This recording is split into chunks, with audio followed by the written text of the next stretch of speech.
Well, thanks for staying with us. Time now for Media Watch, for which I am joined by James Creedon. Hi, James. Hello, indeed. Good evening. So we're going to start off by looking at the election campaign. Big story here in France. And you're looking at social media. You're saying that that might actually play a factor in dumbing down the debate. Well, it's interesting to look at it this evening because as the French presidential election campaign draws to a close before the first round of voting on Sunday, because a lot has changed since 5 years ago when Twitter wasn't really a part of the campaign at all. Facebook maybe just about was. So a lot has changed, not just in French politics, but elsewhere, where politicians are trying to make use of these new tools to get their messages out there. But also we're just seeing the way messages are shared, that has also radically changed. A couple of examples online of where I think we're seeing a sort of a dumbing down of the debate. Look at this issue that has now taken on a certain degree of prominence in the US. Mitt Romney and Cookiegate. Now apparently, and I think we have some pictures of this, he accused a lady of not actually having made homemade cookies, but having bought them in a shop. And then this video with the Cookie Monster spliced into it went viral. And so this is the kind of thing that we're now seeing dominating political debates on occasion. Now, it's not like there wasn't fluff in political discussions 5-10 years ago, but I suppose now videos like that can just take on a life of their own and cloud out the real issues underneath. Now we also see the same thing in French politics, where Nicolas Sarkozy last weekend, and we can see that here, had this big rally in Place de la Concorde. Huge event, massive PR effort went into it, a speech was written, people came from all over, and there was this one tiny incident, and I think we have the pictures, where he was taking his watch off while he was greeting the crowd. That was picked up by iTélé, it became a viral video, it's gone around the web, and it started to dominate the political discussion. So with social media now, and with the ability to share these kind of moments, that can sort of almost take precedence over what the actual policy questions are. And so what are they saying about the taking off of the watch? Well, what they were saying is that perhaps he was afraid it could be robbed, and isn't a president who's supposed to stand for law and order? Isn't it funny that the crowd that is meeting and greeting him, he's afraid of them? Right, exactly, his very expensive watch. Also worth pointing out, the Time in the US that was covering this, they got the watch wrong. It wasn't a Rolex. It was in fact another brand of watch, a Patek Philippe. So it just goes to show that maybe the people are being a little bit economical with the facts and the truth nowadays. Still a far cry from a Timex. Yeah, absolutely. Now, a couple of other examples. La France Forte.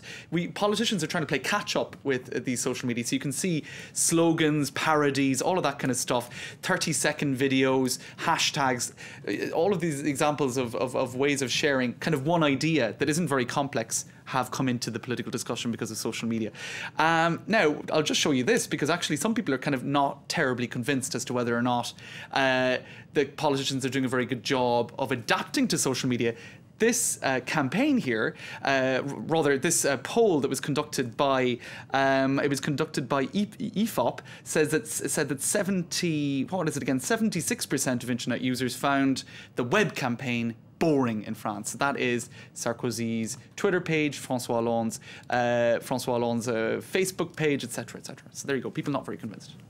Now, if politicians are finding themselves a little wrong-footed in trying to adapt to social media, on the flip side, hacktivists seem to be doing quite well. That's right. Now, this is in The Guardian, and what they have at the moment, they're looking at the fight for internet freedom. Now, that's an interesting one in France at the moment, because we can see that the government and the state is trying to restrict the sharing of exit polls on Sunday before polls close. It's kind of a complex issue where they're saying we're going to fine internet users if they share on Twitter or Facebook exit poll results for the first round of the election that foreign media give out, because in France there's an 8 p.m.